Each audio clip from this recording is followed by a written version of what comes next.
देखो बच्चों, यहाँ पर जो हमारे पास ग्राफ थे, कुछ स्ट्रेट लाइन इक्वेशन के कुछ हमने ऐसे ग्राफ लिए थे, यानी ये mx+c अगर ये हमारी इक्वेशन है तो इसको हम क्या कहते थे? Straight line equation. क्या कहते थे? Straight line equation. वो इसको स्ट्रेट लाइन इक्वेशन इसलिए कहते हैं क्योंकि देखो यहाँ पर अगर ये जो y है और x है, दोनों की पावर अगर सेम हो, सेम क्या, दोनों की पावर 1 1 होनी चाहिए, दोनों की पावर क्या होनी चाहिए? 1 1 होनी चाहिए। तो इसका ग्राफ जो आता है बेटा कुछ इस तरीके से आएगा, ऐसे। ये हमारा x एक्सिस, ये हमारा y एक्सिस, ये हमारा क्या हुआ? 0। और यहाँ पर ये जो c है इसको हम कहते थे इंटरसेप्ट। क्या कहते हैं? इंटरसेप्ट। इंटरसेप्ट का मतलब है ये वाली लेंथ y डायरेक्शन में, मतलब जब हमारा x 0 है तो y डायरेक्शन में कितनी लेंथ है। ठीक है, ये लेंथ को हम क्या बोलते हैं, यानी ये लाइन y एक्सिस पर कहाँ पर कट करती है, इसको हम क्या बोलते हैं? c कहते हैं। और ये जो m है, m का मतलब होता है स्लोप। क्या होता है? स्लोप। इसका मतलब होता है कि इस पॉइंट पर, मतलब इस ग्राफ पर 2 पॉइंट ले लो आप कोई भी, ऐसे परपेंडिकुलर डाल दिया, ऐसे परपेंडिकुलर डाल दिया। ठीक है, यहाँ से पहला परपेंडिकुलर डाला, ऐसे ग्राफ जा रहे हैं ना, तो पहला पॉइंट ये है ए, दूसरा पॉइंट ये है बी। यहाँ से परपेंडिकुलर डाला x1, यहाँ से परपेंडिकुलर डाला y1, यहाँ से परपेंडिकुलर डाला x2, यहाँ से परपेंडिकुलर डाला y2। और जो ये m होता है इसको फाइंड आउट करने का तरीका होता है ये लेंथ अपॉन ये लेंथ। ठीक है, यानी ये लेंथ, इस लेंथ को हम कैसे मेज़र करते हैं?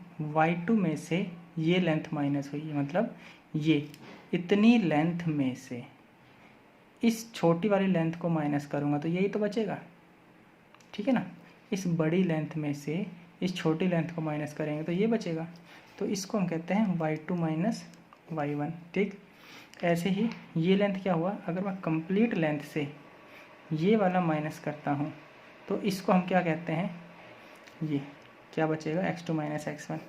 इसको हम कहते हैं स्लोप। और अब देखते हैं कि ये ऐसा क्यों आया। ओके, इसको एक ग्राफ के अकॉर्डिंग समझते हैं। मान लीजिए हमने ऐसे एक इक्वेशन यूज़ की, एक हमने ये जो इक्वेशन है, ये इक्वेशन मैंने कुछ ऐसे यूज़ की। मान लीजिए y इज 2x + 3 यूज़ कर सकते हैं। मतलब यहाँ पर हमारा c किसके इक्वल हुआ? यहाँ c हुआ हमारा 3 के इक्वल, m हुआ हमारा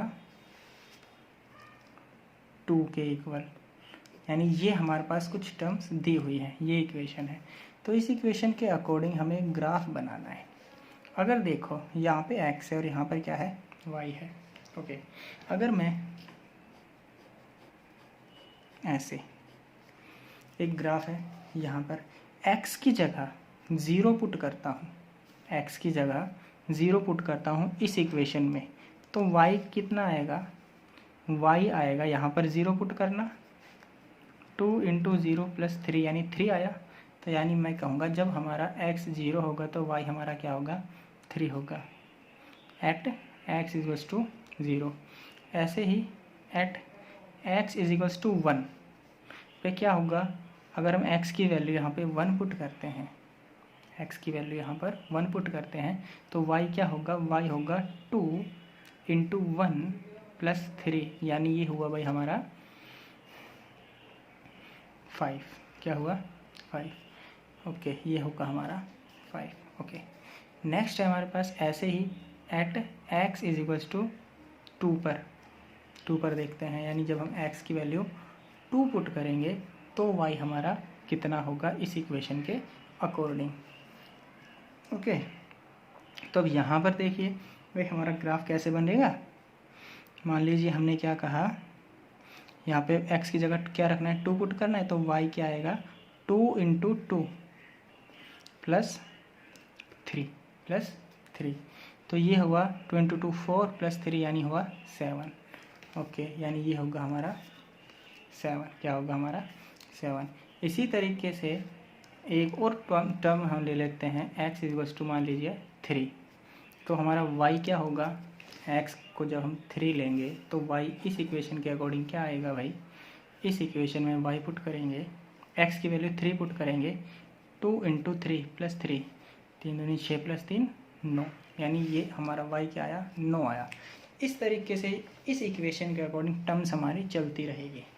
ठीक है, ओके। तो इसके अकॉर्डिंग हमें क्या बनाना है, ग्राफ बनाना है। ऐसे ये हमने x लिया और ये हमने क्या लिया, y लिया।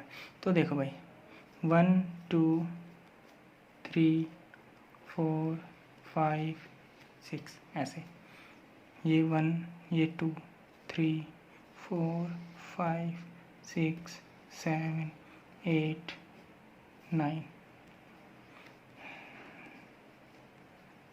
ऐसे चलेंगे। ओके, अब इसके अकॉर्डिंग हमें यहाँ ग्राफ बनाना है। देखो क्या है, x की जगह जब हम 0 पुट करेंगे, यहाँ पर x जब हमारा 0 है तो y क्या हुआ भाई, y हुआ हमारा 3, y हुआ हमारा 3। ओके, नेक्स्ट है, जब x हमारा 1 है तो y कितना है 5, यानी जब x हमारा 1 है तो y कितना है भाई हमारा 5, यानी ये वाला पॉइंट, ये वाला पॉइंट। जब देखो x हमारा इस पॉइंट पे क्या है, x हमारा 1 है और y कितना है हमारा 5 है। ओके, इसी तरीके से हम यहाँ पर कह सकते हैं इस सेकंड वाली टर्म पर, यानी जब x हमारा 2 है तो y कितना है 7, यानी ये ऐसे ये वाली टर्म पॉइंट, यानी जब y हमारा 7 और x हमारा 2 है तो ये वाला पॉइंट है y 7 x 2। इसी तरीके से 9 के लिए भी हमारे पास, यानी जब x हमारा 3 होगा तो y हमारा कितना है 9, यानी जब x हमारा 3 है तो y हमारा क्या मिलेगा भाई, यहाँ पे ऐसे ये 9 मिलेगा। ओके, यानी अब ये इस ग्राफ के अकॉर्डिंग ये वाला पॉइंट क्या हुआ 0 3, ये वाला पॉइंट हुआ 1 5, ये वाला पॉइंट हुआ 2 7 और ये वाला पॉइंट हुआ 3 9। तो अब इन तीनों पॉइंट्स को अगर मैं ऐसे मीट कराता हूँ ऐसे, तो स्टूडेंट ये हमारी स्ट्रेट लाइन आएगी। ये हमारी क्या आएगी, स्ट्रेट लाइन, एक कर्व आएगी, यानी एक स्ट्रेट लाइन हमारे पास आती है। अगर इक्वेशन में क्या है, यहाँ पर ये जो इक्वेशन है किस फॉर्म में है, इस फॉर्म में है। देखो कैसे, ये y की पावर 1 है, ये y की पावर 1 है, यहाँ पर कोई एक, यहाँ पर x है, यहाँ पर x है, दोनों की पावर यहाँ पर 1 1 है, यहाँ पर 1 है, यहाँ पर 1 है। x से आगे एक टर्म मल्टीप्लाई है, यहाँ पर x से आगे एक टर्म मल्टीप्लाई है जो कि क्या है 2 है।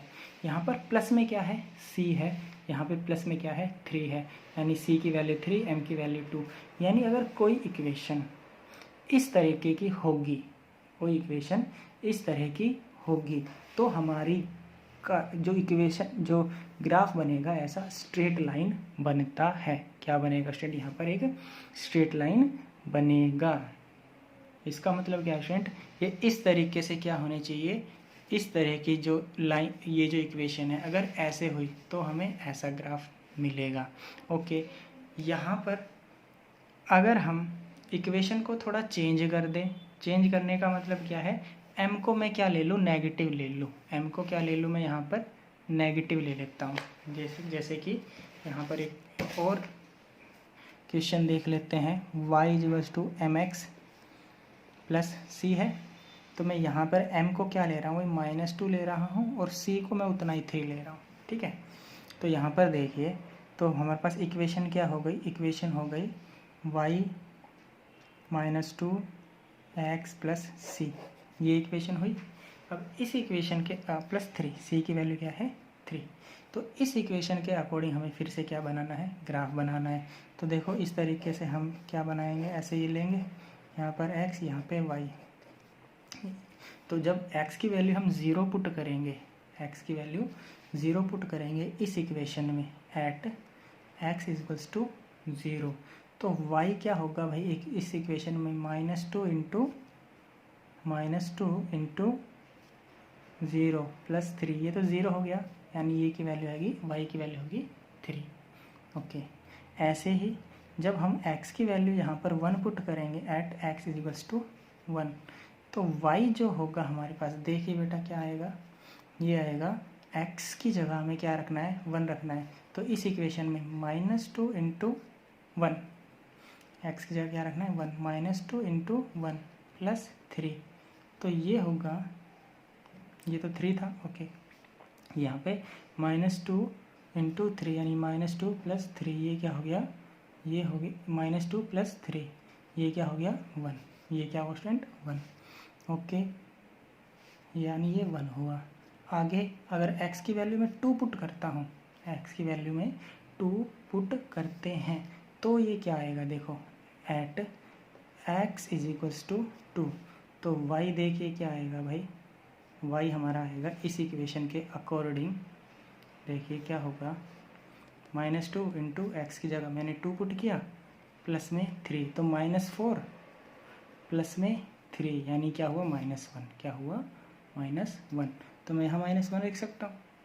एक टर्म और ले लेते हैं, चलो एट एक्स इक्वल्स टू 3, यानी x को मैंने क्या किया 3 पुट किया, तो y क्या होगा देखते हैं, एट एक्स इक्वल्स टू 3, तो यहाँ पर x की जगह 3 पुट करेंगे, -2 into 3 plus 3, -2 into 3 plus 3, x की जगह मैंने क्या पुट किया है 3 पुट किया है, तो देखो यहाँ पे क्या होगा भाई, यहाँ पे हमें मिलेगा, ये मल्टीप्लाई करेंगे तो क्या हुआ -6 प्लस 3 यानी -3, कहने का मतलब क्या हुआ, ये हमारा -3 आएगा। तो इसके अकॉर्डिंग मैं ग्राफ बना सकता हूँ, देखो भाई कैसे हमें ग्राफ मिलेगा, ये हमारा x एक्सिस हुआ, ये हमारा y एक्सिस हुआ, ये हमारा ओरिजिन है, 1 2 3 4, 1 2 3 4। ओके, यहाँ पर देखना 1 2 3, 1 2 3, ये प्लस में है और ये क्या है माइनस में, y, ठीक है। ओके, अब देखो जब हमारा x 0 है, x 0 है तो y कितना है 3 है, मतलब x जब 0 है तो y में कितना चले, ऊपर की तरफ 3 चले, ये वाला पॉइंट। ओके, नेक्स्ट पॉइंट है जब हमारा y x 1 है तो y कितना है 1, यानी हमारा पॉइंट हुआ ये, जब x 1 है तो y भी कितना है हमारा 1 है। ओके, ये वाला पॉइंट। ओके, नेक्स्ट है x की वैल्यू अगर मैं यहाँ पर 2 पुट करता हूँ, x की वैल्यू अगर मैं 2 पुट करता हूँ तो उस केस में y कितना होगा, y होगा -1, यानी स्टूडेंट हुआ ये वाला पॉइंट। ओके, नेक्स्ट पॉइंट देखते हैं, x की वैल्यू जब 3 है तो y कितना है -3, ऐसे ये दिखाई दिया। तो अब इन तीनों पॉइंट को मिलाएंगे तो देखो ये कैसे बनेगा, ये हमारा ऐसे हमें ये स्ट्रेट लाइन, ऐसे स्ट्रेट लाइन मिलता है, ये हमें क्या मिलेगा, ऐसे एक स्ट्रेट लाइन मिलता है। कब, जब ये हमारी कुछ इक्वेशन ऐसे इस तरीके की हो। अब यहाँ पे देखो, यहाँ पे क्या है, ये हमारा m क्या है माइनस में है, तो हमारा ग्राफ कैसे गया, नीचे की तरफ गया, और जब हमारा m यहाँ पर पॉजिटिव था तो ग्राफ कैसे गया, ऊपर की तरफ। तो स्टूडेंट यहाँ पर हम कह सकते हैं स्लोप पॉजिटिव है तो ऊपर जाएगा, स्लोप नेगेटिव है तो नीचे की तरफ आएगा, स्लोप नेगेटिव है तो नीचे की तरफ आया। तो ये तो हुआ हमारा स्ट्रेट लाइन इक्वेशन के लिए। ओके, इसी तरीके से हम एक ये भी इक्वेशन के लिए कर सकते हैं, जैसे कि मान लीजिए हमारे पास एक ये है y=kx², हमने ये भी देखा था जिसको हमने पैराबोलिक इक्वेशन कहा था। क्या कहा था, पैराबोलिक इक्वेशन, ये जो पैराबोलिक इक्वेशन होती है। तो देखो भाई ये पैराबोलिक इक्वेशन का मतलब क्या होता है, यहाँ पे एक की पावर क्या होनी चाहिए, हमारे पास होनी चाहिए 1 और यहाँ पे पावर क्या होनी चाहिए 2, और ये कोई भी कांस्टेंट हो सकता है। मैं एक इक्वेशन लेके चल रहा हूँ, यहाँ पे स्पेशली एक इक्वेशन है एक्स स्क्वायर, और यहाँ पर के की वैल्यू क्या है स्टूडेंट 1 लेके चल रहे हैं। के की वैल्यू क्या लेके चल रहे हैं 1 लेके चल रहे हैं। तो यहाँ पर अगर मैं ग्राफ बनाता हूँ, देखिए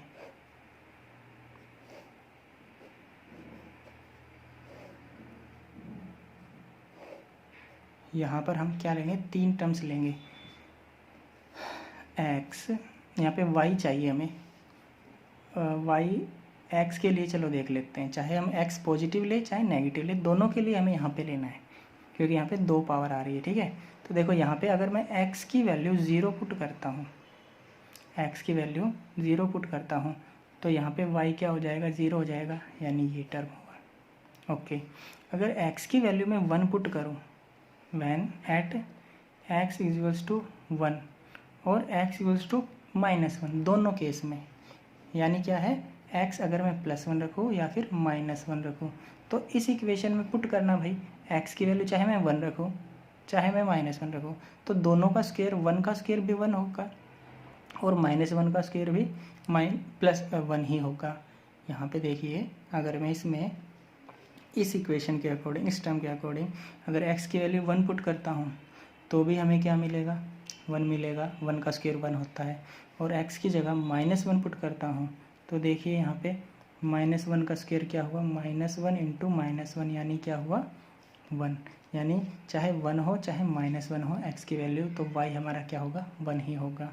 ओके, ऐसे ही सेकंड टर्म में भी यूज़ कर सकते हैं भाई, क्या कि at x equals to 2 and at x equals to -2, तो जब x की वैल्यू यहाँ पर 2 पुट करेंगे तो y क्या आएगा, 2 का स्क्वायर 4 हुआ, और अगर x की वैल्यू -2 पुट करेंगे तो -2 का स्क्वायर भी क्या होता है +4 ही होता है। क्या होता है, +4 ही होता है। तो हमारे पास जो ये इक्वेशन होगी, चाहे मैं इसको +2 रखूँ चाहे -2, y हमारा क्या होगा 4 ही होने वाला है, प्लस का क्या होने वाला है 4 ही रहने वाला है। एक और टर्म ले लेते हैं स्टूडेंट यहाँ पर, at x equals to 3 and x equals to -3। ठीक है, तो देखो यहाँ पे ये दोनों टर्म अगर मैं यहाँ पर यूज़ करता हूँ, ठीक है, तो y की वैल्यू क्या होगी इस इक्वेशन में, एक बार 3 रखेंगे तो 3 का स्क्वायर यानी 9 हुआ। ऐसे ही x की जगह अगर मैं -3 पुट करूँगा इस इक्वेशन में, x की जगह -3 पुट करेंगे इस इक्वेशन में, तो देखो -3 का स्क्वायर क्या हुआ, फिर से 9 हुआ, क्योंकि माइनस माइनस प्लस हो जाता है। ठीक है, तो यानी ये +3 हो चाहे -3, ये तो क्या होगा 9 ही होने वाला है। इस तरीके से ग्राफ बनेगा। तो अब यहाँ पर देखिए इसके लिए किस तरीके से हमें ग्राफ मिलने वाला है। ये हमारा +x हुआ, ठीक है, ये हमारा होगा -x। यहाँ पर टर्म लेते हैं 1 2 3 4, 1 2 3 4, प्लस में है ये माइनस में है। ठीक है, ऐसे ही यहाँ पर ये जो y में, y तो प्लस में आ रहा है तो मुझे सिर्फ प्लस की ही टर्म ले रहा हूँ। 1 2 3 4 5 6 7 8 9, 1 2 3 4 5 6 8 9। ओके, तो स्टूडेंट अब यहाँ पर ग्राफ बनाते हैं। पहला पॉइंट क्या हुआ स्टूडेंट, देखो जब x पहले पॉजिटिव के लिए लेते हैं फिर नेगेटिव के लिए, यानी जब x क्या है हमारा 0 है तो y हमारा क्या है 0, ये वाला पॉइंट। x जब पॉजिटिव है तो y क्या है स्टूडेंट हमारा पॉजिटिव, यानी x पॉजिटिव है तो y हमारा क्या हुआ पॉजिटिव, ये टर्म। ओके, नेक्स्ट टर्म देखते हैं स्टूडेंट, जब x हमारा पॉजिटिव 2 है तो y हमारा क्या है पॉजिटिव में 4, यानी जब ये 2 है तो ये हमारा क्या हुआ स्टूडेंट ये पॉजिटिव में 4, ऐसे। नेक्स्ट टर्म है जब x हमारा पॉजिटिव में 3 है तो y हमारा कितना हुआ पॉजिटिव में 9, यानी जब ये 3 है तो पॉजिटिव में कितना हुआ स्टूडेंट ये 9। ओके, इस तरीके से ये क्या हुआ हमारा पॉजिटिव में 9 ऊपर की तरफ ये। तो अगर मैं इस टर्म को करता हूँ तो स्टूडेंट ये देखो ऐसे स्ट्रेट लाइन तो बन नहीं रही, क्योंकि स्ट्रेट लाइन अगर मैं बनाऊँगा तो ये पॉइंट्स तो बाहर चले गए। तो हमारा ये जो ग्राफ बनता है, ग्राफ कुछ ऐसे बनता है, ऐसे, इस तरीके से, यानी इस तरीके से, ठीक है। सेम ऐसे ही हम लेफ़्ट साइड में भी बना सकते हैं। देखिए जब x 0 है तो y 0 है ही, जब x -1 है तो y क्या है, +1 है, जब x -1 है तो y क्या है हमारा, +1 है, ये वाला पॉइंट। सेम जब x -2 है तो y कितना है, +4 है, यानी जब ये -2 है तो ये हमारा क्या हो गया स्टूडेंट, ये +4 हो जाएगा। ओके, नेक्स्ट टर्म है जब x -3 है तो y हमारा क्या है, 9 है प्लस में, तो ये पॉइंट हो गया हमारा इसके कॉरेस्पॉन्डिंग ये वाला पॉइंट। तो अब इन टर्म पॉइंट्स को अगर मैं मिलाऊंगा तो ये पॉइंट्स हमें कुछ ऐसे मिलेगा, ये पॉइंट्स मुझे क्या मिलता है, ऐसे मिलता है। यानी अगर हमारी इक्वेशन ऐसी है तो उसका ग्राफ ये होगा, जिसको हम क्या बोलते हैं, पैराबोलिक कहते हैं, ठीक है। और अगर स्ट्रेट लाइन है तो ऐसे हो सकता है, अगर ये माइनस में है, प्लस में है तो ऐसे हो सकता है। यानी ये अलग अलग तरह के ग्राफ के अलग अलग क्या आते हैं, हमारे पास टर्म्स आती हैं, अलग अलग ग्राफ आते हैं अलग अलग इक्वेशन के अकॉर्डिंग।